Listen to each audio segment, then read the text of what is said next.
kami merasa Indonesia itu masih kurang mensupport anak bangsa sendiri gitu. Jadi kami merasa ini negara saya bukan ya Indonesia ini, karena saya bertemu dengan teman-teman di BRIN juga saya sampaikan bahwa itu perusahaan asing yang sekelas sekelas besar-besar itu mereka didukung negara asalnya.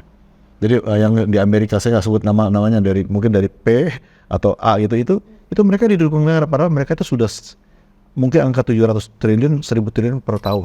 Bangsa Indonesia harus bangga, ini udah menciptakan obat yang bisa bersaing atau efikasi melebihi farmasi global. Itu kan harus bangga dan didukung. Nah, kami belum merasakan itu, Bu, di sini. Jadi kami belum merasakan ada dukungan seperti itu. Malah kami merasa ada pembelokan dan sebagainya, ada kepentingan pribadi yang dimasukkan di dalam aturan-aturan. Itu memang akhirnya sampai terasa ke kesehatan juga. Contohnya misalkan Badan POM ketika menolak inovasi terawan, itu nggak jelas gitu, karena takutnya menyaingi vaksin yang datang waktu itu. Nah itu hal-hal yang kayak gitu memang itu terjadi di negara kita. Kita itu banyak orang pintar-pintar di sini, banyak bahan-bahan yang sangat luar biasa. Tapi kalau sudah diteliti susah-susah, nanti dokter-dokternya itu tidak nganggap. Nah ini bagaimana caranya mindset kita itu semua berubah. Tanpa rasa patriotisme saya kira nggak akan bisa berubah. Ayo kita berubah, kita harus berubah untuk membangun negara ini lebih baik lagi, berdiri di atas kaki sendiri. Jangan selalu tergantung dengan produk-produk luar. Hai Sobat Biotalks, kembali lagi bersama saya Nadia.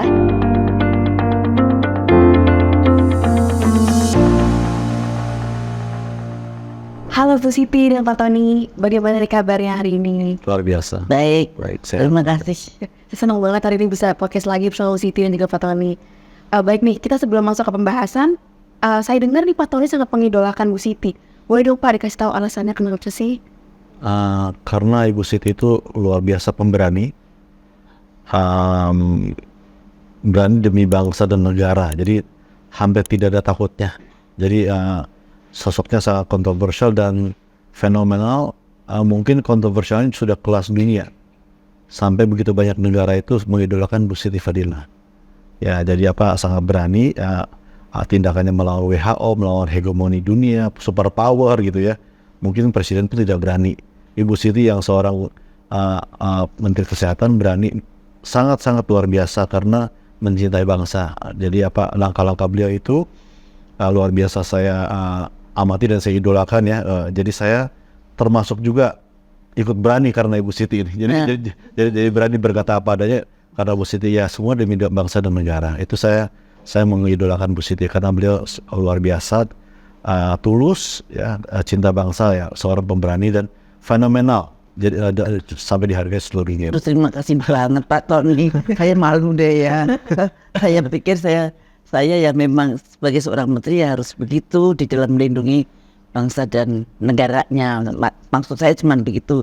Tapi ternyata di dunia nggak ada yang seberani itu ternyata sampai sekarang, dan semua nurut saja saya dengan dominasi mereka. Nah dominasi mereka ini di bidang kesehatan itu sebetulnya bisa membahayakan kedaulatan negara kita, Pak. Betul. Ini mumpung ada Bu Siti nih, saya tuh kemarin mendengar ada podcast nih dari salah satu YouTuber, kalau Bu Siti tahu Om Deddy Corbuzier. Di situ saya melihat ada sosok dokter yang memang dia vokal membicarakan tentang kondisi farmasi di Indonesia gitu ya. Nah, tapi sayangnya memang obat-obatan yang disebutkan, obat-obat herbal yang disebutkan oleh sosok tersebut memang tidak dinotis sama Indonesia nih Bu. Kalau seperti yang tadi Pak Tony bilang kan, Bu Siti ini sosok yang sangat berani, super power, berani untuk melawan bahkan power di dunia gitu ya Bu ya. Seperti saya cari tahu tuh Ibu bahkan menentang WHO, pandemi flu burung, dan bahkan menang gitu Bu ya. Tidak hanya itu, bahkan sampai Bu Siti juga diikuti tindakan tersebut, diikuti sampai 128 negara ya Bu ya. Dan dengan istilah namanya itu resolusi Siti Fadila. RISPIP framework namanya, ya, itu yang meresolusi kami. Ya, di delegasi dari Indonesia yang waktu itu saya pimpin BIP Frame Network. Luar biasa banget. Sampai sekarang sebetulnya masih terus berlaku. Kecuali setelah nanti ada pandemi treaty itu akan merubah itu. Tapi tidak hanya itu loh sahabat. Jadi bahkan Bu Siti ini juga menutup laboratorium USA di Namru. Di Namru itu Di Jakarta namanya Namru 2. Bahkan presiden saat itu tidak berani untuk ikut campur dalam ranah itu. Tapi itu bagaimana tuh Bu Siti bisa seberani itu melawan power dunia loh Bu? Gimana Bu?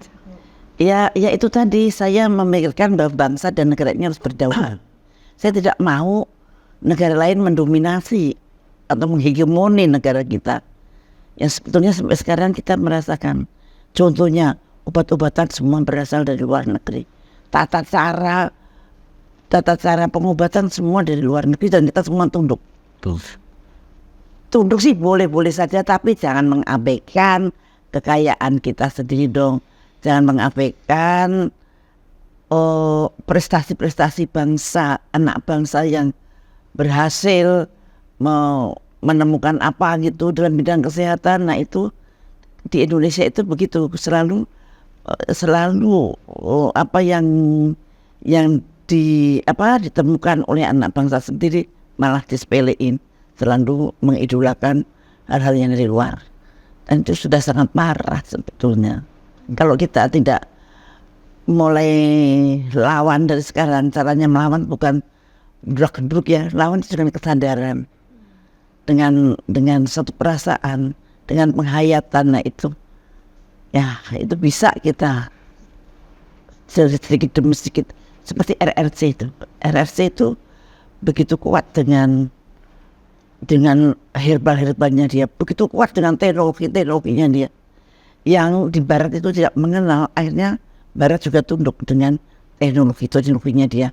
Contohnya pada saraf-saraf yang kejepit, itu jauh lebih maju di RRC daripada di Amerika. Kemudian tentang tusuk jarum, mereka sudah bisa menggantikan analgesik dengan akupunkturnya mereka. Jadi itu sebetulnya Indonesia itu mempunyai kekuatan seperti itu.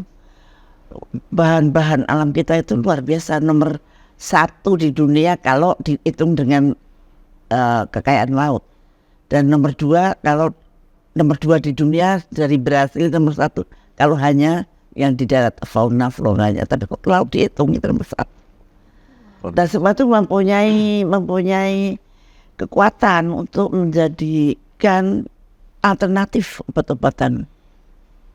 Nah, cuman sayangnya risetnya nggak ada. Orang-orang yang mempunyai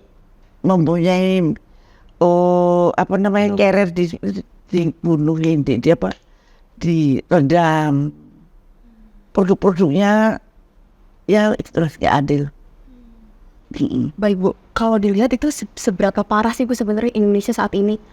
Parah sekali karena bahan-bahan baku obat itu kita masih import 95%. Artinya obat-obatan yang kimia ya, maksudnya obat-obatan yang dari Barat. Kemudian mereka membuat di sini hanya dengan maklun, Pak. Dan kemudian dibeli oleh BPJS, pemerintah. Udah itu aja. 95% berasal dari luar. 1, itu bahan baku. Kedua, obat-obatan yang spesifik untuk penyakit tertentu. Itu semua hampir semua import semua. Temuan-temuan misalkan contohnya obat kolesterol yang namanya statin. Itu pertama kali atorvastatin ditemukan di Amerika. Nah di Amerika harus menguasai pasar dunia. Caranya bagaimana? Nah caranya 1, FDA menyatakan itu obat yang terbaik berdasarkan penelitian internasional.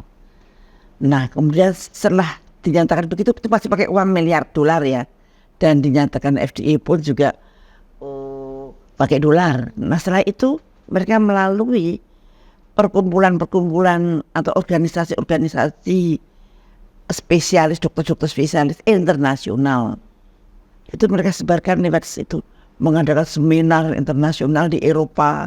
Tuh dokter-dokter Indonesia dipiknikkan ke Eropa untuk mendengarkan temuan-temuan itu. Dan kemudian dia pulang ke Indonesia harus membuat itu menjadi guideline, harus mengatakan pada dokter-dokter umum harus memakai ini berdasarkan guideline ini. Kalau sudah menjadi guideline, dokter-dokter harus nurut guideline itu. Kalau tidak, bisa disebut malpraktek. Malpraktek itu bisa dipidana, bisa ada. Nah itu bayangin saja.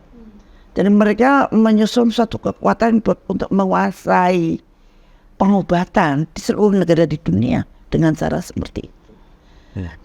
Ya, yang bisa melawan Cina, India dan Cina bisa memproduksi obat-obat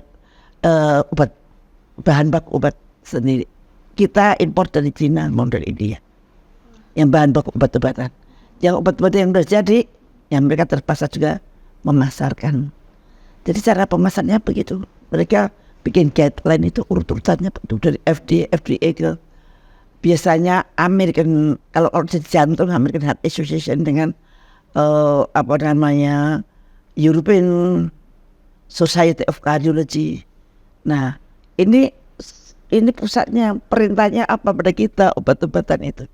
Apakah obat-obatan itu untuk mengencerkan darah, mengencerkan pembekuan darah, ataukah obat-obatan itu untuk hipertensi, ataukah untuk diabetes, ataukah untuk yang begitu-begitu. Dan itu semua sudah didikte dari sana. Caranya meneliti halus sekali, bukan halus ya. Yang didikte itu diberi kesenangan, jadi nggak terasa kalau didikte gitu. Dan kalau tidak menulis itu dosa rasanya gitu. Nah itulah wujud dari namanya hegemoni atau dominasi eksploitatif. Kenapa saya katakan begitu? Mereka mendominasi cara berpikir dokter-dokter dan eksploitatif pada rakyat harus beli. Dan setiap obat yang ditemukan itu berlakunya harganya mahal banget, bisa sampai 50 kali lipat dari yang seharusnya. Berlakunya 20 tahun. Setelah 20 tahun maka kita bisa membuat obat itu dengan namanya metu. Bahan bakunya dari mereka juga. Nah itu, maka setiap pasien jantung itu harus makan statin karena dasarnya adalah penelitian internasional.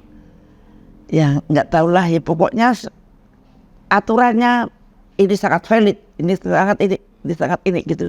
Semua parameter yang mengatur mereka. Nah kita nggak terasa orang-orang pintar, dokter itu orang-orang pintar loh. Itu terjajahlah mindsetnya. Sampai lupa kita tidak mengembangkan obat-obat yang sebetulnya kita bisa kembangkan. Produk-produk anak bangsa yang mestinya sangat berharga, mereka abaikan. Dan bukan hanya dokter yang mengabaikan, bahkan pemerintah menyudutkan dengan satu cara-cara, misalkan Badan POM mempersulit. Seharusnya Indonesia harus mempunyai cara sendiri untuk mengizinkan temuan-temuan anak bangsa ini untuk menjadi alternatif dari obat-obatan dari luar. Tentu saja dengan hasil-hasil yang bisa kita percaya, misalkan efikasinya jelas, efektivitasnya jelas, side effect-nya juga jelas tidak ada dengan teknologinya yang mutakhir gitu. Nah itu yang menjadi masalah kefarmasian di Indonesia. Kita masih sangat terjajah sampai detik ini. Saya juga baru terbuka pikirannya setelah tadi berbicara seperti ini. Tapi kalau untuk Pak Tony nih sebagai chairman dari Biotek Farmasi, kan obatnya khususnya herbal nih Pak. Strugglingnya seperti apa nih Pak berkembang di Indonesia? Boleh Pak?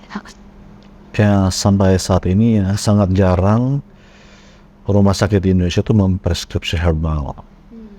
Jadi waktu saya lihat podcastnya Dr. Chair dengan Deddy Corbuzier, saya menghargai beliau karena beliau itu berani. Katanya juga di musim ini Bu, si saya Dr. Chair ini ya. Selalu di musim kalau. Jadi dia menyampaikan satu hal kepada satu orang profesor. Ini ada produk herbal yang memiliki efikasi untuk menangani satu gejala atau satu penyakit lebih baik. Dipelajari profesor itu itu betul, tapi profesor itu tidak mau pakai karena kalau pakai pengobatan seperti itu nanti operasinya nggak bisa, jadi lebih operasi aja. Secara komersial jauh lebih tinggi. Nah, saya menghargai atau saya kagum terhadap dokter itu seperti ini yang pemberani bicara apa adanya ya. Lebih banyak seperti itu ya lebih baik karena memang kita kan harus kritis ya. Nah, jadi saya juga mengalami. Jadi kami sudah susah payah pulang ke Indonesia karena ini semua researchnya di Amerika. Bahwa herbal itu bukan cuma Eastern ya. Herbal kan kadang-kadang mereka bilang Chinese medicine itu. Western juga ada herbal. Jadi kita mengcombine Western dan Eastern herbal yang sisi baiknya yang kita ambil. Kita rangkumkan dalam penelitian dan kita lakukan secara advanced biotechnology. Nah itu kami yakin efikasinya harus melebihi obat konvensional karena obat konvensional kan teman-teman dokter banyak sudah tahu Bu ya bahwa penanganan penyakit degeneratif seperti diabetes, kolesterol segala macam itu kan hampir semua obatnya menekan organ lain. Hampir semua kalau tidak semua obatnya menekan organ lain, ginjal, liver segala macam. Jadi menekan organ lain dan itu sudah berlangsung sudah lama sekali ya kan. Itu kan teman-teman dokter sudah tahu. Jadi harus ada alternatif kan. Jadi kita menciptakan obat supaya bisa menangani atau menekan gejala tertentu tapi tidak menekan organ lain. Nah, jadi kami merasa Indonesia itu masih kurang mensupport anak bangsa sendiri gitu. Jadi kami merasa ini negara saya bukan ya Indonesia ini karena saya bertemu dengan teman-teman di BRIN juga saya sampaikan bahwa itu perusahaan asing yang sekelas sekelas besar-besar itu mereka didukung negara asalnya. Jadi yang di Amerika saya nggak sebut namanya mungkin dari P atau A itu mereka didukung negara padahal mereka itu sudah mungkin angka 700 triliun 1000 triliun per tahun ya. Itu saja mereka didukung negara. Jadi kok kalau kita perusahaan seperti kita itu tidak didukung bangsa sendiri ya kita repot.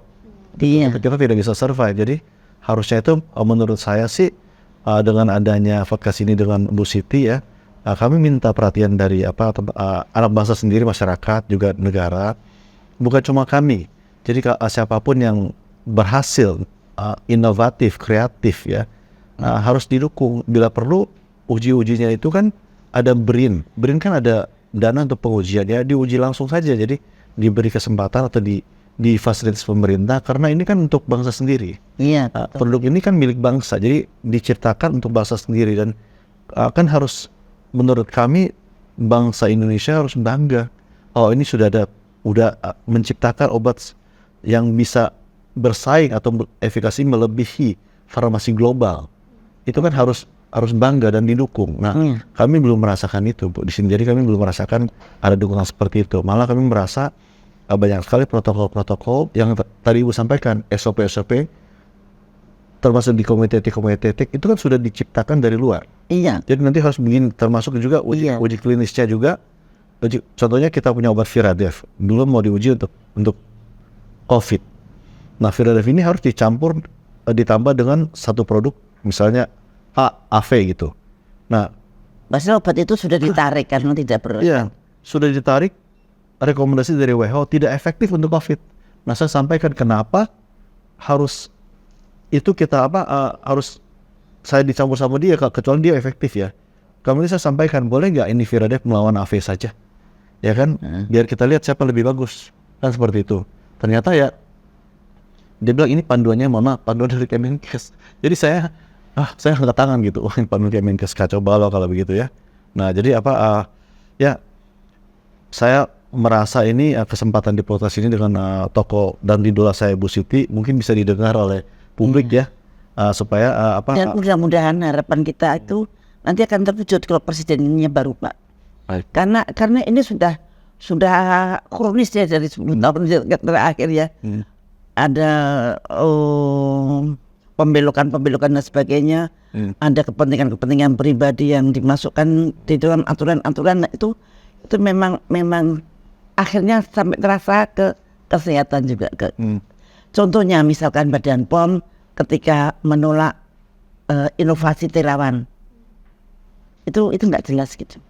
Karena takutnya menyaingi vaksin yang datang waktu itu. Nah itu hal-hal yang kayak gitu memang itu terjadi di negara kita. Tapi memang kita butuh suatu usaha yang sangat luar biasa. Mudah-mudahan Pak Prabowo bisa merubah ini dengan berpihak pada kepentingan rakyat, kepentingan negara. Kalau berpihak pada kepentingan negara dan berpihak pada kepentingan rakyat, maka kita mau tidak mau kita harus menghormati pengembangan obat-obatan oleh anak bangsa sendiri. Kita itu banyak orang pintar-pintar di sini, banyak bahan-bahan yang sangat luar biasa. Tapi kalau sudah diteliti susah-susah, nanti dokter-dokternya itu tidak nganggap. Nah ini bagaimana caranya mindset kita itu semua berubah. Tanpa rasa patriotisme saya kira nggak akan bisa berubah. Ayo kita berubah, kita harus berubah untuk membangun negara ini lebih baik lagi, berdiri di atas kaki sendiri. Jangan selalu tergantung dengan produk-produk luar. Nanti akan berkembang, misalkan kayak produknya Bapak ini saya dengar bagus-bagus banget, misalkan ada yang bisa menurunkan HbA1c. Ada selama saya belajar kedokteran itu hampir nggak ada. Obat-obatan yang dari sono itu hanya menurunkan kadar gula darah, ini kan memperbaiki apa gitu. Tapi untuk jelas-jelas menurunkan HbA1c itu nggak ada. Misalkan untuk diabetes gitu. Dan kemudian kayak ada satu produk yang kemudian sudah berpuluh-puluh tahun bertengger terus sampai pemerintah pun polisinya yang memakai obat itu untuk rakyat bisa masuk ke BPJS. Padahal penelitian yang terakhir itu menunjukkan bahwa obat itu menunjukkan kerusakan pada ginjal.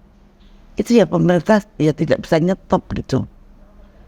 Nah itu. Kenapa bisa seperti itu? Walaupun padahal kan sudah jelas nih ada obat yang lebih bagus dari obat tersebut. Kalau Iyun mengatakan begitu, kita sudah, negara kita sudah menjalani suatu proses liberalisasi sejak tahun 2004 ketika saya menjadi Menteri Kesehatan. Ketika saya menjadi Menteri Kesehatan itu saya bingung banget, loh kok aturannya begini, terus diliberalkan. Artinya apa? Neoliberalisasi, kemudian pasar bebas. Artinya pemerintah itu memang diputus tangannya untuk merangkul rakyatnya gitu. Jadi sistemnya dibiarkan saja pasar bebas. Lah ya kita kalah kalau kita bertarung dengan mereka gitu. Obat-obatan akan yang satu di sini wah ini ada penelitiannya begini, di sini ini nggak ada penelitiannya, harus dibuang aja. Nah itu nggak bisa kayak gitu. Pemerintah harus melindungi apa yang berkembang di negaranya supaya siap untuk berkompetisi dengan yang dari luar. Itu Cina, kita bisa niru Cina. Cina itu teknologi barat juga masuk, tapi teknologi domestik juga bersaing, malah sekarang pada niru. Lebih canggih kan? Canggih. Nah itu mestinya kita tiru yang baik, yang nggak baik ya kita nggak usah tiru. Gitu. Nah itu kita harus belajar menghargai inovasi domestik. Mbak Ibu Siti, kira-kira tuh apa ya Bu? Bagaimana caranya perubahan kecil yang bisa kita lakuin supaya mungkin dinotis pemerintah kalau kita sudah mau melakukan hal yang lebih baik gitu, apa sih Bu biar berubah gitu, ada yang berubah? Itu tidak gampang ya karena itu berubah mindset. Mudah-mudahan saya sih berharap Pak Prabowo bisa merubah. Pak Prabowo mempunyai suatu nuansa yang agak berbeda. Patriotisme. Ya, dia seorang pasus yang mempunyai sabda marga. Dia dari partai yang ADART-nya itu UD 45 18 Agustus. Artinya ini sangat berpihak pada rakyat.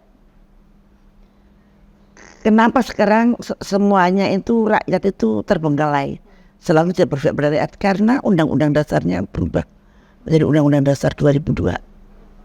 Kalau kembali ke UD 45 seperti semangatnya partainya Pak Prabowo, maka rakyat akan berdaulat. Rakyat akan berdaulat, maka kesehatan juga akan berdaulat. Farmasi Indonesia akan berdaulat, herbal akan berdaulat, produk-produk dalam negeri akan berdaulat. Nah itu untuk kita memang menghadapi lawan yang sangat luar biasa, tapi jangan putus asa.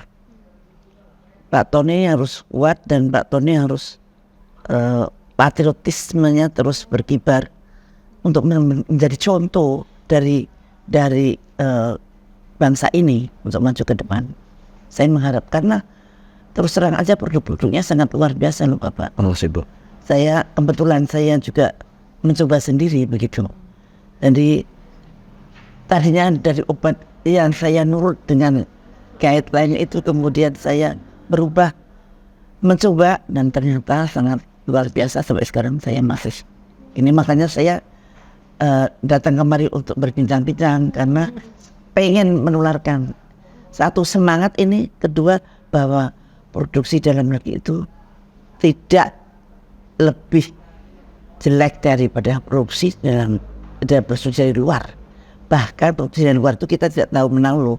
Kita nggak tahu apa yang dimainin di FDA, karena emangnya FDA bersih. Enggak. Belum tentu. Nah, cuma satu, Badan POM dan BRIN harus duduk bareng untuk membicarakan bagaimana bisa produk-produk, apakah itu suplemen, apakah itu tapi dari herbal, itu bagaimana bisa menjadi tuan di negeri sendiri. Nah itu harus tangan pemerintah harus menolong itu Pak. BRIN sama Badan POM, ayo coba duduk bareng. Bagaimana Anda ini berpihak kepada produk-produk herbal yang ada di Indonesia.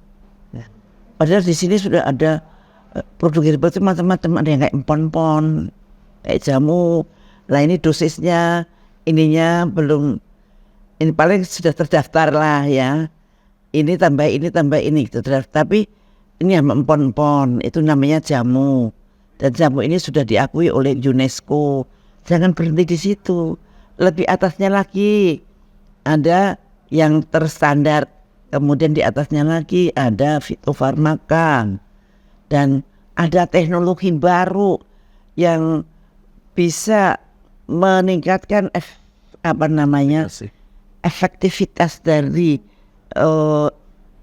isi dari herbal itu atau komponen-komponen herbal itu menjadi lebih nyata dan menyingkirkan side effect-nya itu dengan teknologi bioteknologi. Nah, ada seperti ini kok didiamkan saja. Ini sebetulnya suatu hal yang harus betul-betul kita hargai, betul-betul kita maju ke depan. Baik Bu Siti, kan berarti tadi Bu Siti juga sharing ya ke kita semua. Jadi sebenarnya Bu Siti sudah pernah mengikuti guideline dari pemerintah menggunakan beberapa obat. Namun tuh bagaimana tuh pengalamannya sampai akhirnya? Ya adalah side effect-nya ke ginjal saya, GFR saya tadi turun, kemudian HbA1c saya juga tidak turun-turun. Dan kemudian saya mencoba dengan produknya Pak Tony ini. Dan ternyata HbA1c saya turun dari 6,5 menjadi 5,6 selama 2 bulan. Dan kemudian side effect yang di ginjal juga, kreatinin saya jadi turun dan GFR saya jadi naik. Nah ini jadi saya sayang banget kalau produk-produk seperti ini tapi tidak tersosialisasikan dengan baik begitu. Banyak loh orang yang membutuhkan tapi nggak tahu. Karena kalau datang ke dokter pasti agak tahu apa itu. Kalau datang ke dokter apa itu tidak well known untuk dokter. Karena dokter welcome. tidak welcome.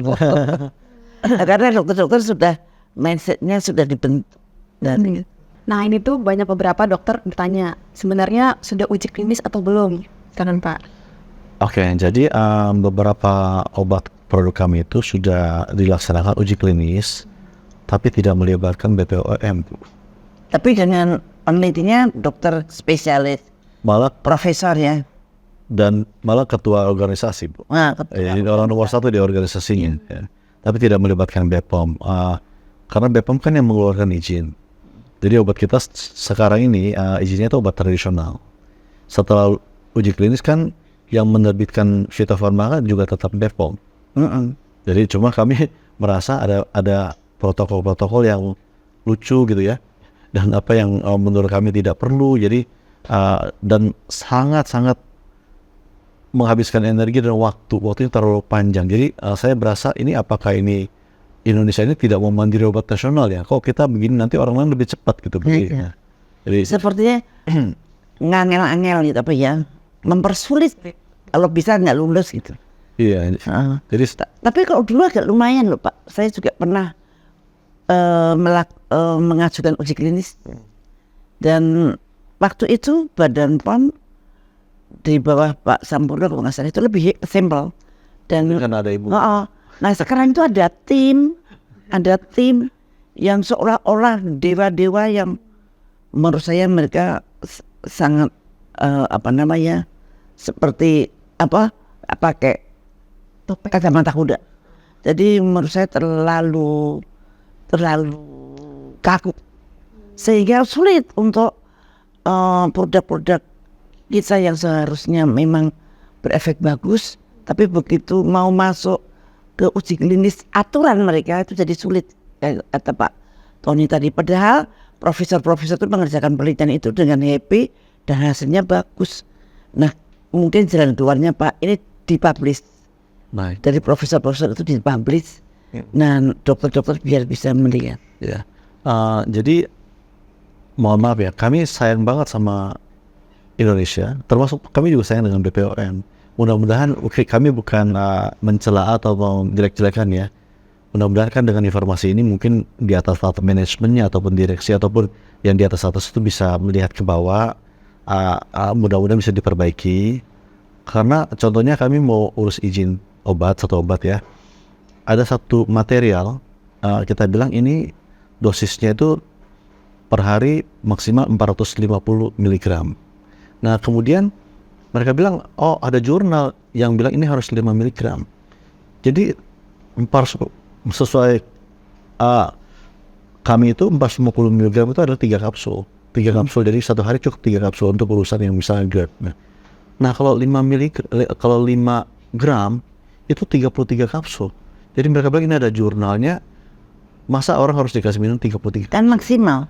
Tapi 30, bayangin ibu, kita dari biotek 3 kapsul sudah cukup. Di sana minta ini harus dibilang 5 gram. Jadi harus kita kasih satu orang 33 kapsul. Gila. Nah, kita sampaikan mana ada sih orang mau minum 33 kapsul sehari, dan itu ngototnya di situ. Nah, jadi nanti dibilang kalau gitu Ngototnya juga tidak berdasar ya. betul. Akhirnya itu berdebat di situ 1 tahun, akhirnya kita disetujui ya. Padahal kan itu sederhana sekali. Kami cukup 3 kapsul. Mana ada orang mau minum 33 kapsul dalam sehari. Dan mereka bilang ada jurnalnya. Kalau enggak sih biotek keluarin jurnal. Padahal semua obat biotek itu ciptaan biotek. Kalau sudah ada jurnalnya itu bukan ciptaan biotek lagi Bu. Kan seperti itu. Nah jadi kami sampai banyak hal seperti itu. Sempat kami tuh dulu bersurat ke BPOM Bu. Ya pokoknya intinya seperti ini deh. Mungkin bisa dilihat ya. Ini real ya, tanggal 27 Juli 2023 ini ya. Ini surat saya ke BPOM ini. Kalau nanti teman-teman bisa lihat ini surat ke BPOM. Kami bukan menantang BPOM atau apapun apa. Kami sangat sayang kepada Republik ini Bu. Jadi kami intinya ada satu nih yang hal kami bilang dengan berani banget nih. Tidak ada obat herbal di dunia yang bisa lebih baik dibanding produk Dialence. Ya salah satunya Dialence ya. Dan kemudian kami bilang dalam penurunan gula darah sewaktu. Kami siap diuji dan dibandingkan secara terbuka langsung dengan obat apapun yang sudah diberikan izin oleh BPOM. Kami mohon diuji efikasinya dibandingkan dengan obat yang sudah lulus uji klinis atau fitofarmaka yang sudah diberi izin oleh BPOM.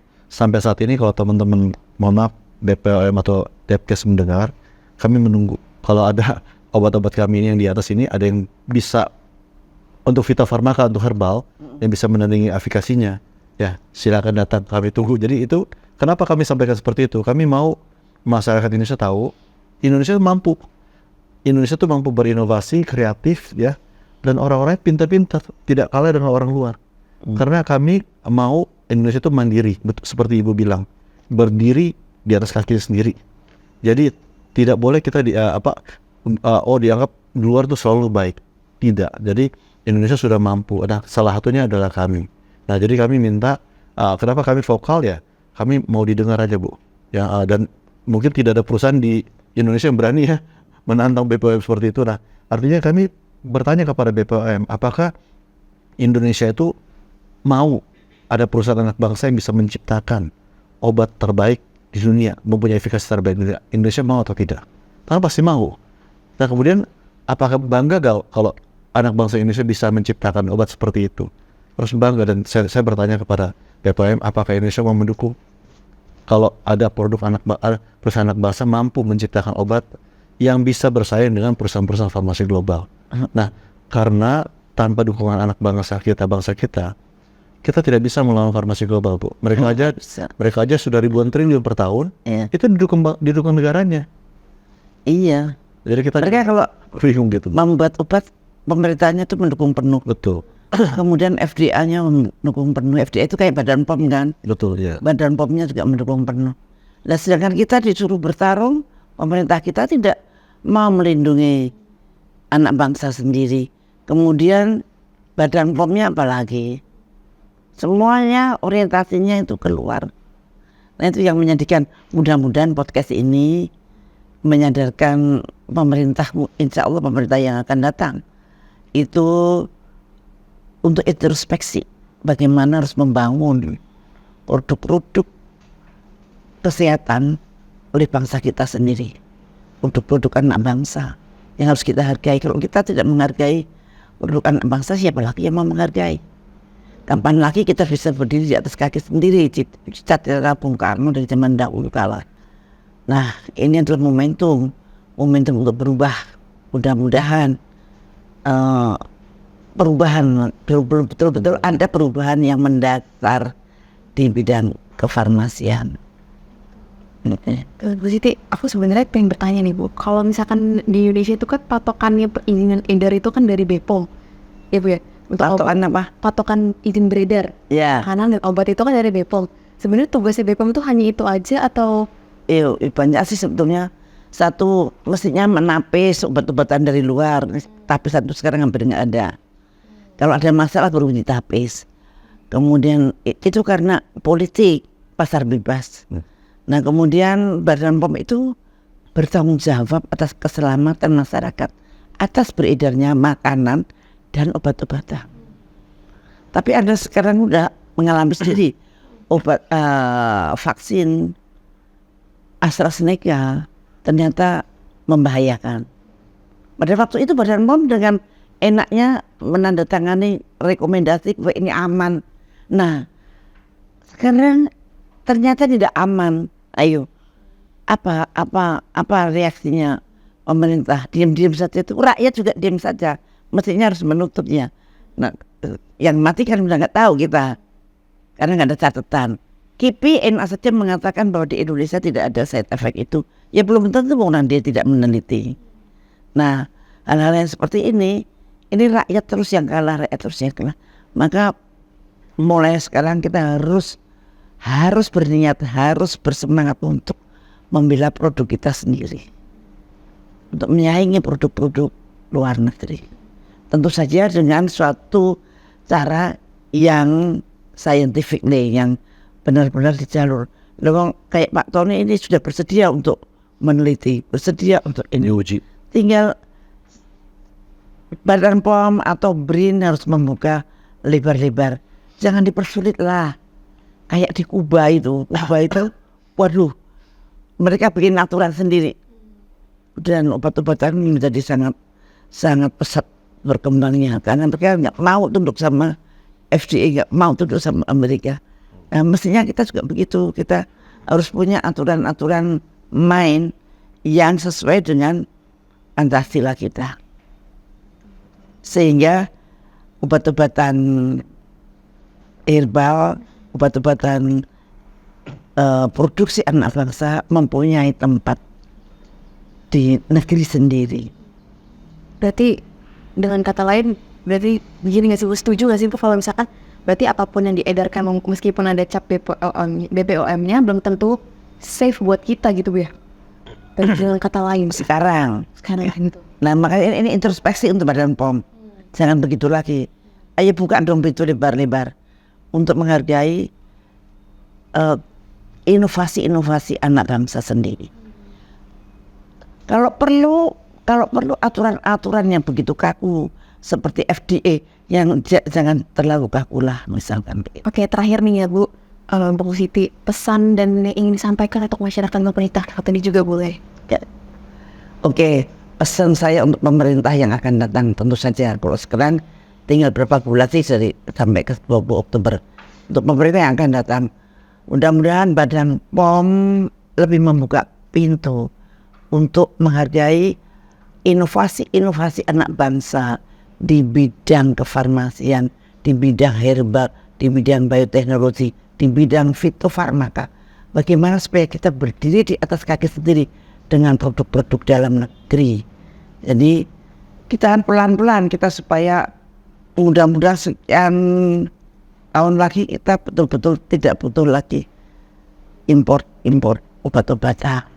Nah itu, jadi kita betul-betul menjadi negara yang berdaulat, yang bisa berdiri di atas kaki sendiri dalam melindungi rakyatnya di bidang kesehatan. Terima kasih. Silakan. Oke, dari saya mudah-mudahan pemerintah yang sekarang dan yang akan datang mungkin kita pertama Bu, untuk seluruh bangsa Indonesia tuh harus dibangun Bu seperti Ibu jiwa kebangsaan patriotisme yang tinggi. Karena saya dari kecil tuh di Singapura ya, Singapura tuh tidak punya minyak, tidak punya gas, tidak punya tambang batu bara, tidak punya nikel, tembaga, tidak punya apa-apa, import air pun import. Yang mereka punya tuh sumber daya manusia, cuma itu aja yang mereka punya Bu. Cuma mereka bisa menjadi negara nomor 2 terkaya di dunia. Nah itu dia. Nah Indonesia tuh punya segalanya, gas, punya minyak di mana-mana. Sumber daya manusia juga banyak. Sumber daya manusia banyak. Nah artinya Indonesia tuh punya modal lebih kaya, lebih prestis daripada Singapura. Yang dibutuhkan adalah jiwa kebangsaan yang tinggi. Itu dulu Bu, kami berharap dengan jiwa kebangsaan yang tinggi, patriotisme yang tinggi, itu kan bisa secara otomatis itu lebih membela, pendukung anak bangsa supaya kita tuh bisa berdiri di kaki sendiri. Jangan berpikir seperti, kita harus mulai terbuka mata telinga kita bahwa kita sudah tahu dari zaman dulu, termasuk juga apa yang disampaikan Ibu dari awal, bahwa banyak sekali protokol SOP ya, semua alirannya dari luar. Ya. Jadi sampai kita tersandera itu aturan-aturan di luar. Artinya itu ya, kita jangan mau tersandar dan terjajah sampai selama ini. Kita harus mandiri. Nah, kami yakin, dulu kami balik ke Indonesia, kami yakin kalau perusahaan seperti kita yang sebegitu inovatif tidak mau pulang atau berinvestasi di Indonesia, bagaimana Indonesia bisa mandiri gitu ya. Mudah-mudahan dengan podcast ini masyarakat bisa sama-sama berjuang juga dengan pemerintah. Ayo sama-sama yuk kita menuju Indonesia mandiri dan berdiri di kaki sendiri. Kami siap untuk selalu menjadi patriot Indonesia.